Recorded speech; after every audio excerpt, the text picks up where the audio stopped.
Hello class, today I am going to start the new chapter, that is force and pressure, and this is lecture number 1.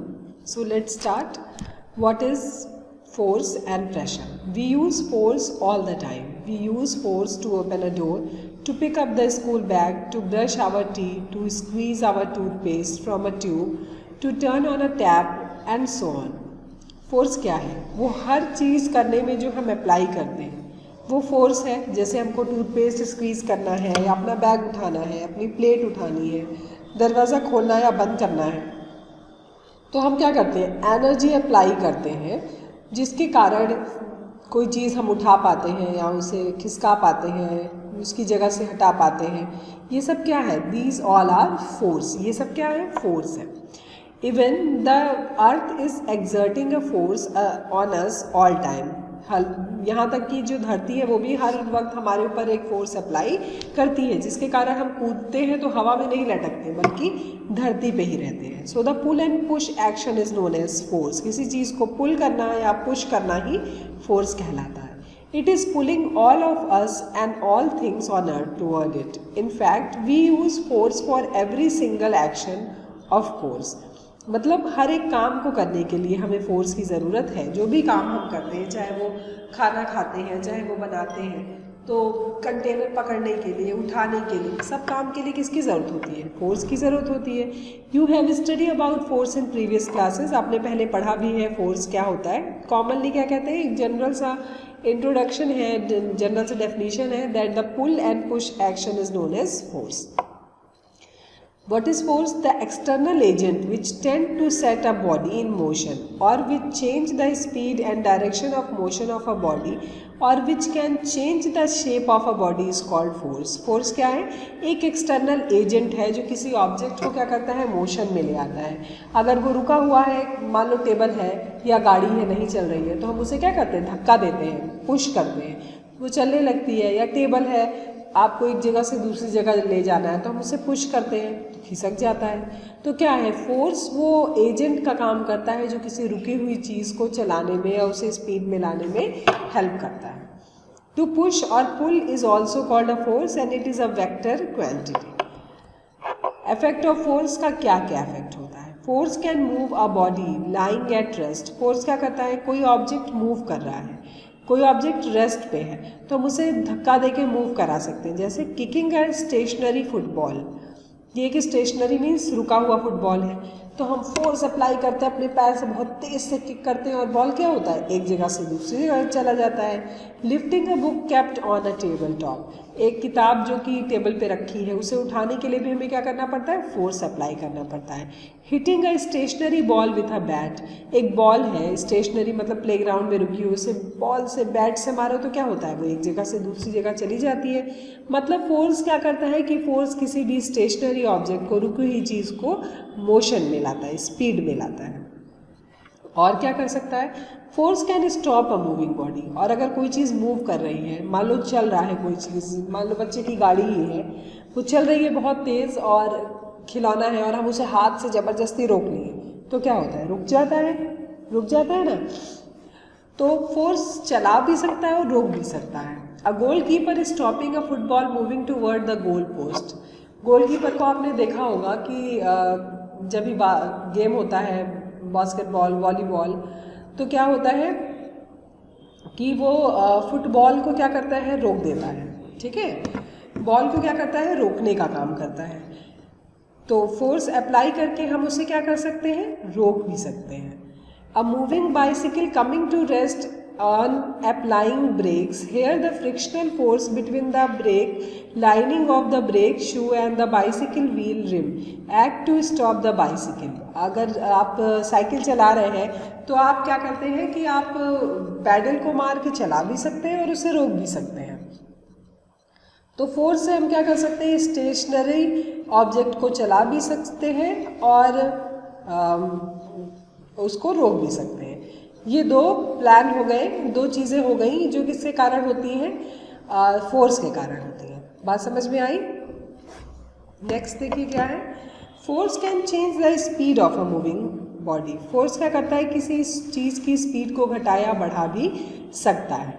To decrease speed, force is applied in a direction which is opposite to the motion of a body. To decrease the speed means किसी की speed को बढ़ाना है या किसी भी moving body का direction change कर सकता है। जैसे हम कैरम बोर्ड खेलते हैं तो हम जैसे ही क्लिक करते हैं हाथ से काउंटर करते हैं, वो अपना डायरेक्शन चेंज कर देता है। या क्रिकेट के फील्ड पे बैट्समैन जब बॉल को हिट करता है तो बॉल का डायरेक्शन चेंज हो जाता है। अब मूविंग स्टोन इज रोटेटिंग, एक स्टोन जो कि सर्कुलर पाथ पे रोटेट कर रहा है उसका भी डायरेक्शन क्या हो रहा है, चेंज हो रहा है। या फुटबॉल को प्लेयर्स हिट करते हैं। तो इन सब में क्या समझ में आ रहा है कि फोर्स क्या करता है, ऑब्जेक्ट की स्पीड को बढ़ा सकता है, घटा सकता है और उनके डायरेक्शन को भी चेंज कर सकता है। Force can change the shape and size of an object. Force किसी भी ऑब्जेक्ट का साइज या शेप भी चेंज करता है। When we squeeze a toothpaste tube, it gets flattened. जब हम टूथपेस्ट के ट्यूब को स्क्वीज करते हैं तो वो क्या हो जाता है, फ्लैट हो जाता है। When we stretch a rubber band, या हम रबर बैंड को खींचते हैं तो उसका शेप और साइज चेंज होता है। On stretching a spring, its length changes. या स्प्रिंग को हम खींचते हैं तो उसका लेंथ क्या होता है, चेंज होता है। छोड़ते हैं छोटा हो जाता है, खींचते हैं बड़ा हो जाता है। या आप देखिए कोई भी आयरन का आर्टिकल है या कॉपर का आर्टिकल है, उसे हम पीट के सोनार या सोनार उसे पीट के फोर्स अप्लाई करके क्या करते हैं, उसका शेप और साइज चेंज कर देते हैं।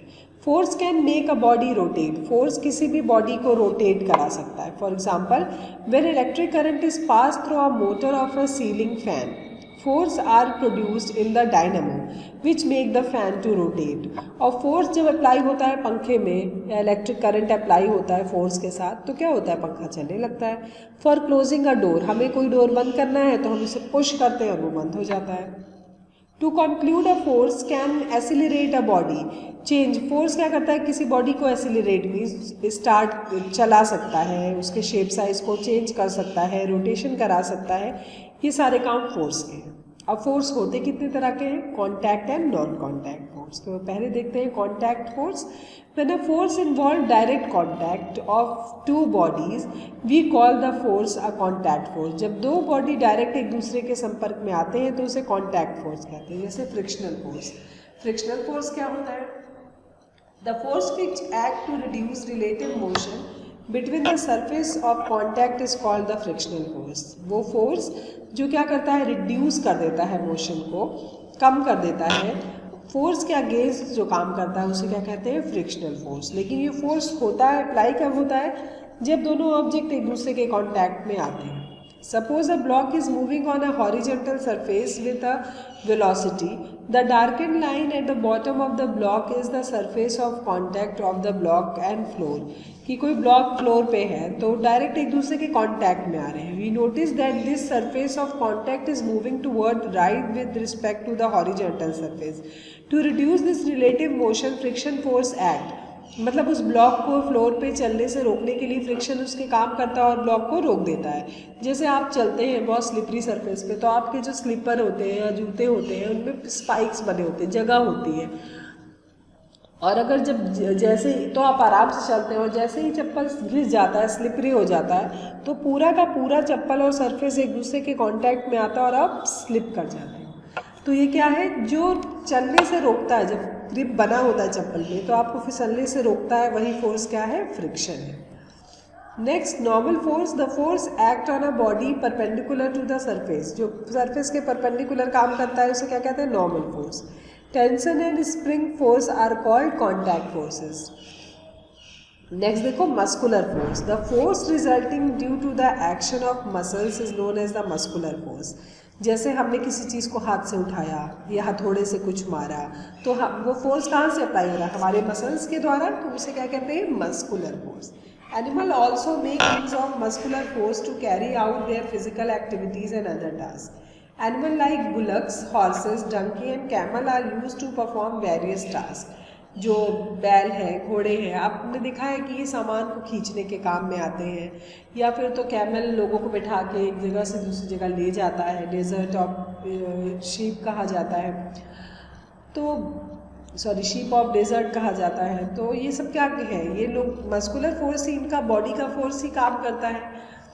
In performing these tasks, they use muscular force. This muscular force can be applied only when it is, जब दोनों कांटेक्ट में आते हैं तब.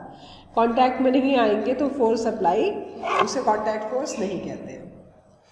नेक्स्ट देखते हैं mechanical force. The force exerted by A machine is called mechanical force. जो force machine, आपने देखा बहुत सारी मशीनें चलती हैं, उससे काम होता है, तो वो फोर्स जो मशीन के द्वारा अप्लाई होता है उसे क्या कहते हैं? Mechanical force. Machine do not produce force by themself. In order to produce force they need energy from the sources.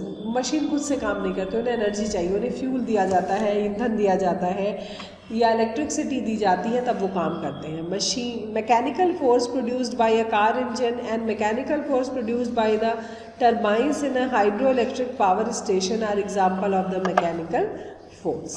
Next देखो नॉन कॉन्टैक्ट फोर्स. ऐसा फोर्स जो एक दूसरे के डायरेक्ट संपर्क में नहीं आने से लगता है और फिर भी लगता है, तो उसे क्या कहते हैं? That is known as the non contact force. उसे क्या कहते हैं? नॉन कॉन्टैक्ट फोर्स कहते हैं. The force which a body applies on another body when the two bodies are not in contact with each other is called the non-contact force. जैसे कि gravitational force. आप सबने ग्रेविटी पढ़ा है कि अर्थ हमारे ऊपर एक फोर्स एक्सर्ट करता है, जिसके कारण कोई भी चीज़ आप धरती से ऊपर फेंकिए तो वो आती वापस धरती पे है. तो the whole earth behaves like a huge magnet. जो पूरी धरती है ना, वो एक चुंबक की तरह काम करती है, जो चीज़ों को खींच के वापस से धरती पे ले आती है. So that force is the gravitational force. The force of attraction which one body exert on the other because of their mass is called the gravitational force. Gravitational force is the weakest force in nature and still this force is responsible for the revolution of earth around the sun. इसी के कारण revolution जो अर्थ सन के चारों ओर करता है वो अपनी निश्चित गति में और निश्चित ऑर्बिट में करता है. इलेक्ट्रोस्टैटिक फोर्स, ये क्या है? Non contact force. The force which result due to the repulsion of similar charges और attraction of opposite charges is called electrostatic force. देख, जैसे हमने अपने कॉम को रब किया अपने हेयर में या अपने कोट में, तो उनमें वो चार्ज हो जाते हैं, उनमें इलेक्ट्रिसिटी प्रोड्यूस हो जाती है. अब आप उस कॉम को किसी छोटे छोटे पेपर तोड़ दीजिए, उसके पास ले जाइए, तो वो उन पेपर्स को अट्रैक्ट करता है. क्यों? क्योंकि उनमें इलेक्ट्रोस्टैटिक फोर्स है जो कि उन चीज़ों को अपनी ओर अट्रैक्ट करता है. अगर सेम चार्जेस होते हैं तो रिपेल हो जाता है. लेकिन जो कागज़ के टुकड़े हैं वो आप डायरेक्ट ले जाके उससे छुआते नहीं हो, थोड़ी दूर पे ही रहते हैं कि वो मैग्नेट की तरह आके उससे चिपक जाते हैं. तो ये क्या हुआ? नॉन कॉन्टैक्ट हुआ, डायरेक्ट एक दूसरे के टच में नहीं आए. If we rub a plastic object like a pen or a comb with the hair and bring it close to tiny bits of paper, the bits of paper get attracted to the plastic object. This is due to the electric force. ये किस लिए attract हो रहा है? उनके अंदर जो electric force रब करने के कारण प्रोड्यूस हुआ. ऐसा नहीं कि हम डायरेक्ट जा करके उससे छुआ दे रहे हैं. Tiny particles of dust and smoke can also be attracted by the electrostatic force. This method is used in the air purifiers and in factories to purify the chimney में भी क्या करते हैं? इलेक्ट्रोस्टैटिक फोर्स क्रिएट कर देते हैं, जिससे सारे डस्ट को वो सक कर लेता है. ठीक है, before letting it escape into the atmosphere. इससे पहले कि चिमनी से धुआं, डस्ट पार्टिकल हमारे एटमॉस्फेयर में आए, उन्हें दूषित करें, उससे पहले कि वो उन्हें सक करता है. Next is magnetic force. This is the force exerted by magnet on each other and some metal like iron and nickel. This is, ये force क्या है? Magnetic force आप जानते हो आयरन और निकल पे ही ज़्यादा काम करता है. चुंबक देखा है आपने? मैग्नेट देखो, मैग्नेट के पास, मैग्नेट को किसी आयरन आर्टिकल के पास ले जाओ तो वो अट्रैक्ट हो जाता है. ऐसा नहीं है कि डायरेक्ट दोनों को टच कराते हैं. ठीक है, मैग्नेट का एक फील्ड है, एक दूरी है. ऐसा नहीं कि 5 किलोमीटर से आप मैग्नेट दिखाओ लोहा चिपक जाएगा. ठीक है ना? तो वो मैग्नेटिक फील्ड है, जितनी दूरी है उसी में वो मैग्नेट को attract, magnet iron article, iron या निकल के ऑब्जेक्ट को अट्रैक्ट करता है. ठीक है ना? Since magnet attract iron, magnet are used to separate waste iron object from garbage dump so that they can be recycle. Magnet का यूज़ गार्बेज डंप में जो भी आयरन के आर्टिकल्स होते हैं, जो हमारे घरों से वेस्ट निकलते हैं, इनकी सहायता से उन्हें रिसाइकिल करते हैं. मतलब कैसे कि जो वेस्ट है उसमें से अब एक एक आयरन आपको छांटना हो तो कितना कठिन काम है, लोहे की चीज़ें. तो मैग्नेट की सहायता से उन्हें क्या करते हैं? अट्रैक्ट कर लेते हैं, अलग जगह रख देते हैं और फिर उनका रिसाइकिलिंग हो जाता है. तो ये कुछ थे contact and non contact forces, what is force. अगले लेक्चर